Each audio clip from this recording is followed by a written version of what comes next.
COVID-19 pandemic has been a difficult journey this past year.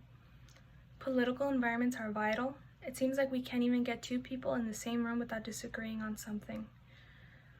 Debates on whether or not people have the right to live because they don't have health care. With people facing these hardships and still trying to find a new normal, we are faced with a new issue. People are using COVID-19 as an excuse to be openly racist towards the Asian American Pacific Islander community. At the start of the pandemic, it was understandable that people were scared. They were panic buying toilet paper. They were afraid to lose their jobs and even afraid to lose their lives because of this new virus. The first reports of this virus was in Wuhan City, China. And because of this, many people associated the virus with all Asian people, and it was a common racist stereotype that all Asians come from China, which simply is not true. Celebrities and politicians fear-mongered us regular people into believing this stereotype. Obviously, it is not true, but for the people who are easily persuaded, they believe it. Melissa Magsaysay, a reporter and editor for over a decade at the Los Angeles Times and Women's Wear Daily, writes in her article, Chinese virus and other COVID-19 racist incidents have designers and stylists of Asian heritage pushing back. Writing, at the start of the pandemic, March 19th through April 30th, there were about 1,716 hate crimes against Asian Americans reported in 2020. Magsaysay continues to compare that study done by the Stop Asian American Hate to another study done by Asian Americans Advancing Justice in 2017 that showed that in that year alone there were only 200 hate crimes reported. The article states there were about 68 of the anti-Asian attacks documented in the study were verbal harassment, 21% were shunning, and 11% were physical attacks. The country that we live in has always been in hot water due to racist incidents, but COVID-19 seems to have gotten people a little too comfortable in their racist tendencies.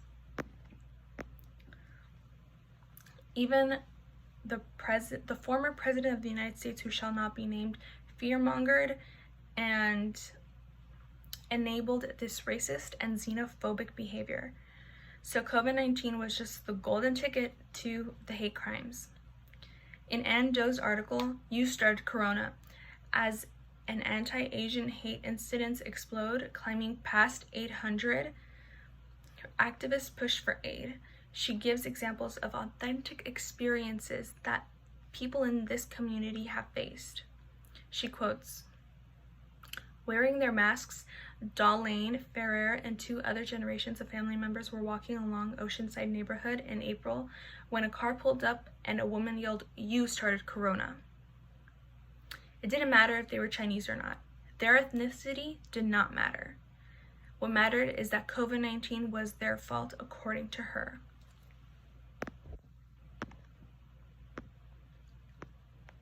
It was understandable that people were afraid at the start of the pandemic.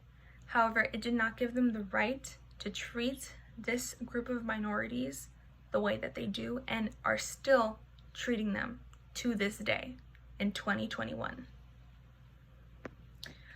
We had to rely on the public to take videos and record to show the world what was going on here in the United States, because not even the news outlets were reporting these hate crimes. Racism against the AAPI community has always been around, and it is nothing new. The pandemic was not the cause of it. It only brought attention to it. In the article, Why Anti-Asian Hate Incidents Often Go Unreported and How to Help by Catherine Thornbeck, a reporter at ABC News who is a part of the AAPI community, states, distrust of the government and law enforcement with Asian American communities, another factor that keeps low keeps reporting low, one can only imagine what these people have been going through before this pandemic.